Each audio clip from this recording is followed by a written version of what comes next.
Champions trophy 2025 টুর্নামেন্টের দ্বিতীয় ম্যাচে মুখোমুখি হয় বাংলাদেশ এবং ভারত। টসে জিতে বাংলাদেশ অধিনায়ক নাজমুল হোসেন শান্ত ব্যাটিং করার সিদ্ধান্ত নেন এবং বাংলাদেশের ব্যাটিংয়ের শুরুতেই ব্যাটিং বিপর্যয় শুরু হয়ে যায়। সৌম্য সরকার, নাজমুল হোসেন শান্ত এবং মুশফিকুর রহিম 0 রানে আউট হয়ে প্যাভিলিয়নে ফিরে যান। তারপরে তাওহিদ হৃদয় এবং জাকের আলী অনিকের অনবদ্য একটি পার্টনারশিপে বাংলাদেশ 228 রানে অল উইকেট হয়, যেখানে তাওহিদ হৃদয়ের হার নামানা সেঞ্চুরি এবং জাকের আলী অনিক করেন 68 রান।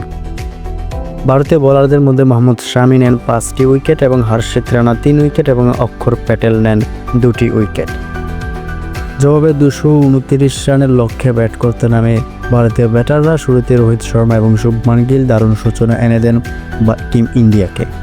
রোহিত শর্মা 41 রানে ফিরে গেল, শুভমান গিল করেন সেঞ্চুরি। 129 বলে 101 রান করে অপরাজিত থেকে ম্যাচ জিতিয়ে ওঠেন মাঠ থেকে এবং বাংলাদেশের পক্ষে সর্বোচ্চ 2টি উইকেট শিকার করেন রিশাদ হোসাইন এবং মুস্তাফিজুর রহমান এবং তাসকিন আহমেদ 1টি করে উইকেট নেন এবং ভারত বাংলাদেশকে 6 উইকেটের বিশাল ব্যবধানে হারিয়ে দেয় এই ম্যাচ, যা ভারতকে আত্মবিশ্বাস দিবে সেমিফাইনালের জন্য।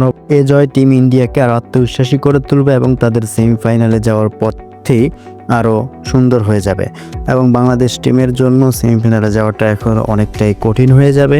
পরবর্তী ম্যাচে আজকের বুলবুল শুধরে বাংলাদেশ ভালো করবে, আমরা এই আশা রাখি।